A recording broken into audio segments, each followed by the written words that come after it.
Watching NewsX World, let's take a look at some of the top stories from around the world. India says that Pakistan has breached a ceasefire at several locations of the line of control for an eighth night. US Vice President J.D. Vance says he hopes India responds to Pakistan in a way that avoids a broader conflict following the Pahalgam terror attack. Activists who were planning to sail an aid ship to Gaza say it was struck by drones in international waters near Malta. The Maltese government say a fire was brought under control with no casualties, while the IDF says it is looking into reports of the attack. US President Donald Trump has ousted his national security advisor Mike Waltz, naming Secretary of State Marco Rubio as his interim replacement. Waltz had faced criticism after being caught up in the Yemen strike signal chat leak.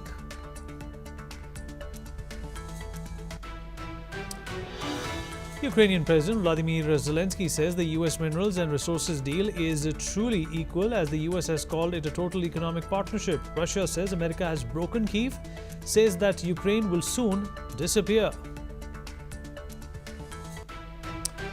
China says it is currently assessing proposals from the US to begin trade talks amid ongoing tensions following tit-for-tat tariffs. Meanwhile, Japan says its $1 trillion in US Treasury holdings are among the tools for Tokyo to use in negotiations.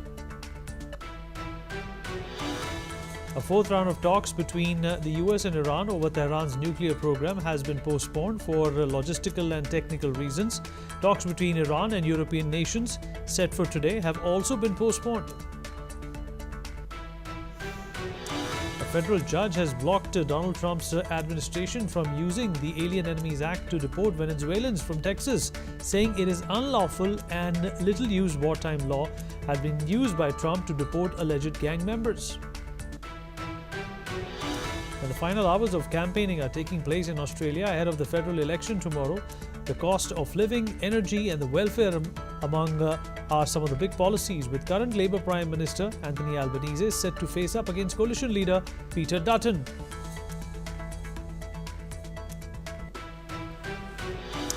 Alright, some breaking news coming in, and to begin with, a major 7.5 magnitude earthquake has struck Drake Passage, the body of water separating South America and Antarctica. Following this, the Chilean authorities have issued a tsunami warning for the country's southernmost region. The authorities have called for evacuations of the coastline throughout the Magallanes region.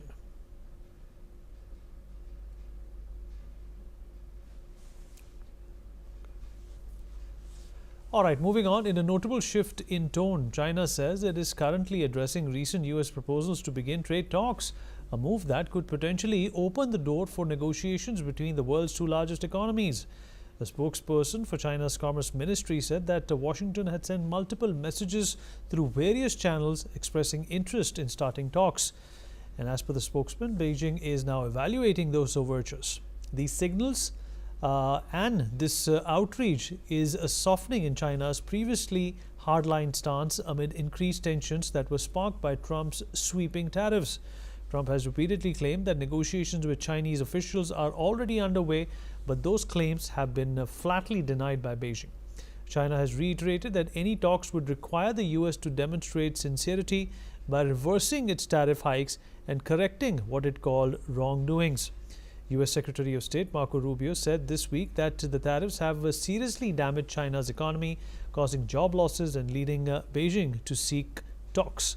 He suggested that negotiations could begin soon, and tariffs have escalated dramatically this month, with the US imposing rates as high as 245% on Chinese imports.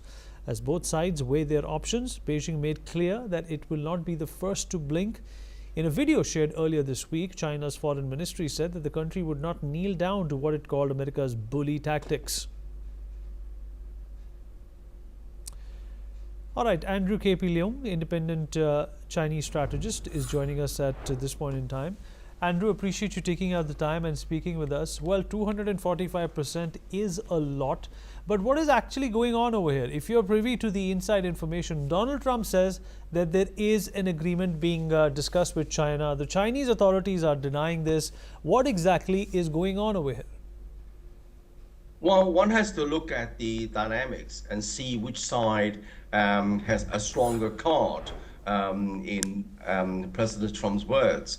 If you look at the reliance on exports, as far as China is concerned, the reliance on the American export market has declined from 18.12% in 2018 to something like 14.7% now. And secondly, of course, China remains the largest exporter and trader for the rest of the world, and is pivoting towards the global south for the trade. And as since Trump 1.0 has built up its own self-reliance on key technologies, witness the emergence of DeepSeek, for example, in the AI field. And of course, if you look at the kind of products the United States is selling to China, mainly Airbus as well as soybeans, but these are substitutable. China, of course, can buy aircraft from the Europeans, the Airbus, and soybeans from Brazil. And then, of course, the Chinese economy is pivoting towards services, even though internal consumption still remains rather anemic, but the services alone already exceeds, in terms of proportion contribution to the GDP, more than exports.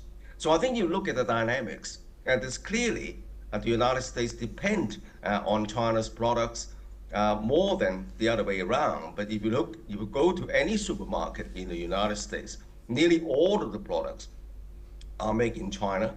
And even though they are not marked made in China, China is embedded in them in terms of materials, rare earths, components, spare parts. So even those products are imported to the United States from other countries. And then, of course, after the tariffs have exceeded a certain percentage, the rest are just numbers. They're totally meaningless because there's simply no trade possible when tariffs exceed so more than 50% or more. And then, of course, the American consumers are facing hugely increased prices as well as empty shelves. And of course, there is already increasing protests amongst the American citizens to rising inflation and lack of the daily necessities. Almost 5 million Americans have taken to the streets over the past couple of weeks. So if you look at that and Trump's repeated rhetoric that the trades are talking suggests an eagerness on the part of the United States, not necessarily matched by China. But of course, China has never ruled out the possibility of negotiations. Right from the very start, it's a war started by the United States. China doesn't buy into a tariff war. And of course, trade, of course, is China's lifeblood. But as pointed out in your starting introduction, China doesn't want to be reduced to the position of a supplicant. It's prepared to enter into negotiations as an equal. Now, what does equal mean? When the United States impose high tariffs unilaterally, that's not an equal negotiation position. So Beijing is making quite clear that they're always prepared for negotiations. But first of all, the United States has got to abolish all these tariffs right from the start. It doesn't mean that they can't reimpose these tariffs later on as negotiations go on, or even increase these tariffs. But then, for a start, both sides should be treated equally, with no tariffs on the China side, no tariffs on the American side, but both sides reserving this position. That is a more equal position for both to negotiate. But I think that the chances for a deal is quite high. Because I don't think that the United States, for example, is suffering some huge blowbacks in the stock market, in the bond market, and people are losing confidence in the position of the long-term durability of the dollar, and most of all, Americans' credibility. as a leader of a rule-based world, because the rule-based order has been is lying in tatters. So I think that China wants to enter into negotiations, but on an equal footing. But I think that's more likely is that, of course, China is addressing the imbalance between the two economies. China's saving too much and may have to open up its market for American investment. And American the economy, the manufacturing has been hollowed out over the past few decades, owing to the American administration's penchant for just financial maximization. All right. So I think that there is possibility exists for some manufacturing to be relocated from mainland, from China to the United States, but owned by China. So the progression of this kind of model from China being making things for European or American brands, the so-called OEM in the early days, to created in China, like the new enterprises like Alibaba and Tencent, Right. to now owned by China. In other words, China's operations are owned by China, but they're already been happening in the developing world. But I think that this is likely to happen maybe as a result of the trade deal. All right, Andrew, appreciate you joining us. Thank you so much for those valuable insights. Moving on, in a significant shift, reports are emerging that say US President Donald Trump has announced that the United States will no longer participate in Russia-Ukraine peace talks. The US will stop engaging in shuttle diplomacy and instead push both nations to present concrete proposals for a peace agreement. Here's what the spokesperson for US Department of State, Tammy Bruce, had to say. While our style will change, the methodology of how we contribute to this will change in that we will not be the mediators.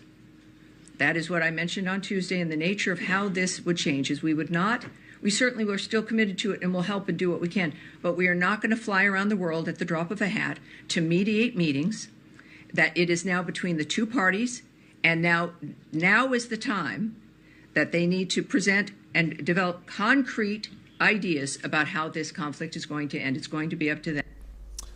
Well, this comes as Russian drone strikes have hit Ukraine's southeastern city of Zaporizhia.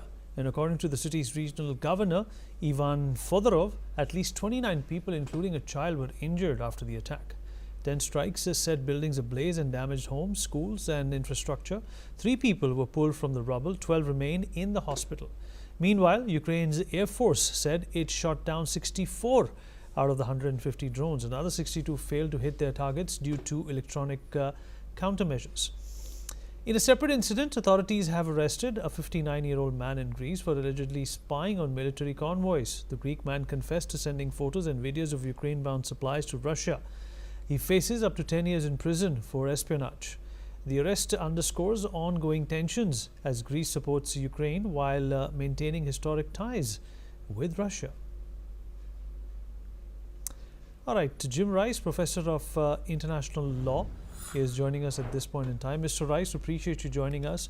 Well, what do you think is the main reason and logic behind America changing its trajectory, its tone, as well as its tenor when it comes to addressing the conflict between Russia and Ukraine? Okay, thanks very much. It's great to be on. Thanks for having me. Before I begin my answer, and hopefully I'll be more brief than your previous guest, who basically gave a lecture, I'd like to offer my deepest condolences to the victims of the terrorist attack in Kashmir last week. And it's in that same spirit of moral clarity that I wish to say that the Trump administration has not been a fair broker and has been putting their fingers on the scales in favor of Russia and against Ukraine. And so it's not surprising. Trump made ridiculous promises constantly during his campaign that he was going to end the war in 24 hours or less. Obviously, this is not true. And now, given the fact that the reality has set in, they're now trying to apparently save face and walk away from this. Would you like to speak about other issues? Well, it's also important to understand that, Donald Trump, while campaigning for his presidency, Mr. Rice, was extremely confident that he was the one who could be responsible for ending this crisis. It seems that when Donald Trump gives up, that means the matter is much, much more serious. Well, Trump has never understood international relations, and let alone he's never understood the issue of NATO, and he has never understood multilateralism. And it seems that Trump is now trying to sabotage not only the negotiations, which he tried to force on the Ukrainians, without even suggesting that Russia enter into the process. So it was all a burden on Ukraine, and nothing imposed on Russia. The most recent thing has been two matters that you didn't actually mention. One was Putin's so-called unilateral peace over the Victory Day on May 9th, which is next week, and the other is the minerals deal. Correct. So obviously, would you like to discuss obviously, if the minerals deals is gone through, then we can all forget about the provocation as well as the altercation that got so famous in the Oval Office. Well, again, I'm not very impressed with the minerals deal at all. I really don't see what Ukraine needs is weapons in order to fight Russia, and it also needs security guarantees from the United States, neither of which Trump administration has offered. Mr. Rice, thank you for your time. Appreciate your succinct answers and perspective. Well, US President Donald Trump has replaced his national security advisor, Mike Waltz, following a scandal over a Signal chat group leak, saying he would appoint him as ambassador to the United Nations instead. In the first major cabinet shakeup of Trump's new term, the president said Secretary of State Marco Rubio would now also serve as his interim national security advisor following Waltz's departure. The editor-in-chief of The Atlantic magazine revealed at the time that Waltz had mistakenly added him to a group, and it was a chat about US strikes on Yemen's Houthi rebels on the commercial messaging app Signal. Trump had repeatedly offered his backing in public to Waltz amid the ongoing probe, while in the end, Waltz lasted just over 100 days of Trump's second term. Democrats are now turning up the heat on Defense Secretary Pete Hegseth, who revealed timings that US warplanes would take off to bomb targets in the same Signal chat. Mr. Raymond Vickery, former US Assistant Secretary of Commerce, is joining us from Washington, D.C. at this point in time. Mr. Vickery, appreciate you taking out the time and speaking to us. Well, would you consider this an embarrassment for the Trump administration? And, this Signal chat leak, Mr. Vickery, happened a few weeks ago. Why has it taken Donald Trump so long to fire this individual who obviously has compromised American security? Well, thanks very much for having me. I think you're absolutely right. This is an embarrassment to the president. In his first term, he fired Michael Flynn, his national security advisor, within 4 weeks of coming on board, and now he's repeating the same sort of chaotic approach to international relations. I think what this shows is that this sort of personal transactional approach where you listen to whoever is the last one in to talk to you is not the correct way to run the United States foreign policy. Unfortunately, Mike Waltz was one of the saner people in the White House. in terms of understanding the importance of having allies if you're going to build peace and prosperity throughout the world, which should be the goal of all great democracies, whether they be the United States, whether they be India, whether they be in Europe or Japan. The question now is, where do you go from here? Mike Waltz was really an internationalist. He was in favor of supporting Ukraine. He was one that had a realistic approach in regard to Iran and the prospects of war there. And what has happened is that the J.D. Vance wing of the foreign policy, perhaps supported by the oligarchs at Treasury and Commerce, have gotten together to oust one of the saner, as I say, more logical approaches to foreign policy. I would note that Mike Waltz was a strong supporter of the U.S.-India relationship in foreign affairs. That voice has now been stilled. And of course, it's ridiculous for the vice president to say this is some kind of promotion, putting him up at the UN. That is to get him really out of the Washington policy-making milieu without completely alienating the traditional Republicans who have been very strong in favor of international involvement to build peace and prosperity through institutions, through multilateral approaches.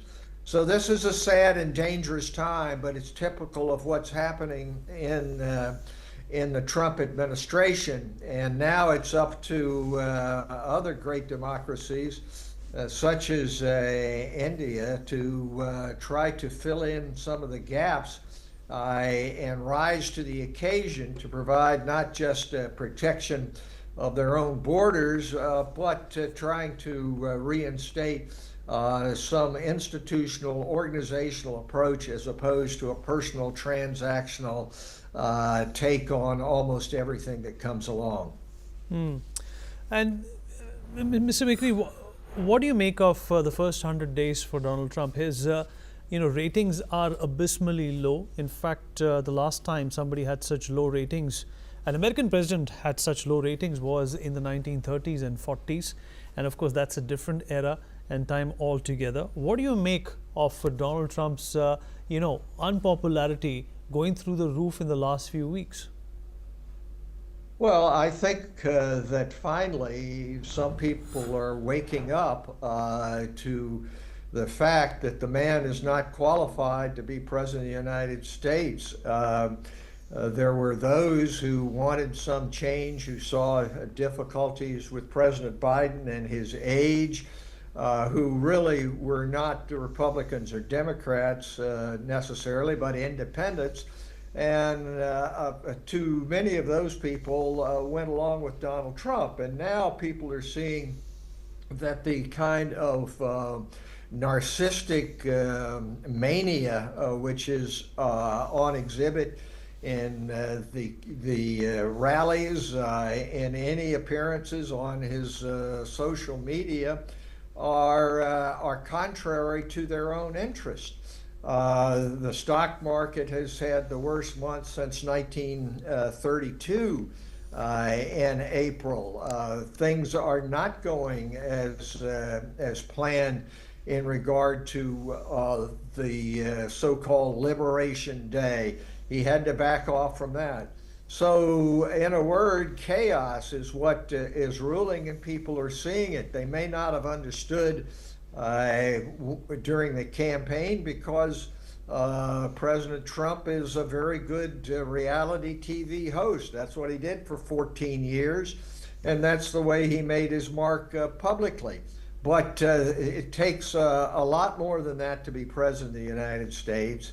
And it takes some institutional backup as opposed to a great man simply making deals the way he fancied himself in regard to real estate. Mr. Vickery, always a pleasure having you. Thank you so much for taking out the time and speaking with us. Well, that's all we have time for. We will continue to bring you more news and updates from around the world. Thank you for watching.